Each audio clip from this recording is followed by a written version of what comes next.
Fellowship Baptist Church, and today we're downtown for one sole purpose, and that is to present the gospel of Jesus Christ.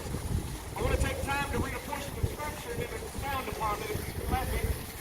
Genesis chapter number 3, beginning in verse number 1, the Bible says, "Now the serpent was more subtle than any beast of the field which the Lord God had made. And he said unto the woman, Yea, hath God said, Ye shall not eat of every tree of the garden? And the woman said unto the serpent, We may eat of the fruit of the trees of the garden. But of the fruit of the tree which is in the midst of the garden, God hath said, Ye shall not eat of it, neither shall ye touch it, lest ye die. And the serpent said unto the woman, Ye shall not surely die. For God doth know that in the day ye eat thereof, then your eyes shall be opened, and ye shall be as gods, knowing good and evil. And when the woman saw the tree was good for food, that it was pleasant to the eyes, and a tree to be desired to make one wise, she took of the fruit thereof, and did eat, and gave also unto her husband with her, and he did eat." This morning we just read a portion of Genesis chapter number 3. We find in Genesis chapter number 3 what we would know to be the fall of mankind. We find that God gave some requirements in Genesis chapter number 2 before the serpent ever came on the scene. In Genesis chapter number 2 and verse number 17, the Bible said this about that tree that Eve took of the fruit and gave her husband. God said, "But of the tree of the knowledge of good and evil thou shalt not eat of it, for in the day that thou eatest thereof thou shalt surely die." God's requirement was for man to be placed inside of the garden, to keep the garden, to preserve the garden. But God put man inside of the garden. He told Adam, he said, that in the day that thou eatest thereof of that fruit, that tree, thou shalt surely die. We understand in Genesis chapter number 3 that the devil comes on the scene. And when the devil comes, he comes by way of the serpent.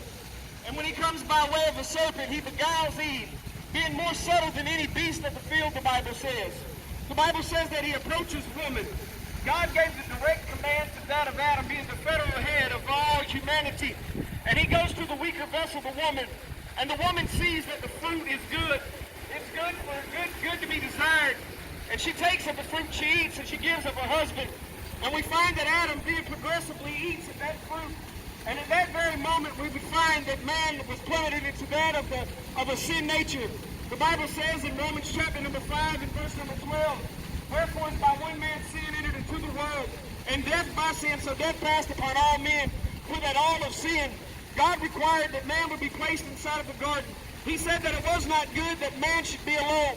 So what he did is he took Adam and he put him in a deep sleep, and out of the side of man he created woman. He gave Adam that of a helpmeet, all that he needed to live inside of the garden. He gave one commandment, and the one commandment he gave was not to eat of the tree of the knowledge of good and evil, not to eat of that fruit, not to touch it. And what does man do? Man disobeyed God inside of the garden with one command. God gave not many commands, but he gave one command. He said you can live freely, eat of any and everything inside of the garden, but of this one tree, he said, do not touch it. Do not eat of it. Because in the day that thou eatest thereof, the Bible says about Adam and Eve that they would surely die. So we see a progression takes place. Not only do we find that we got God's requirement on man's life, but then we see man's rebellion. Man's rebellion in Genesis chapter 3 and verse 6, the Bible says, "When the woman saw the tree was good for food, and that it was pleasant to the eyes, and a tree to be desired to make one wise, she took of the fruit thereof, and did eat, and gave also unto her husband with her, and he did eat." What happens is God gave a command.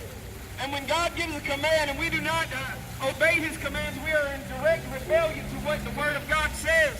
And we find that man takes of the fruit, and he eats of the fruit, and now he's in direct rebellion against that of God. And God comes to where man was at. You see, God walked with man in the cool of the day, and he communed with them, and he would have fellowship with them.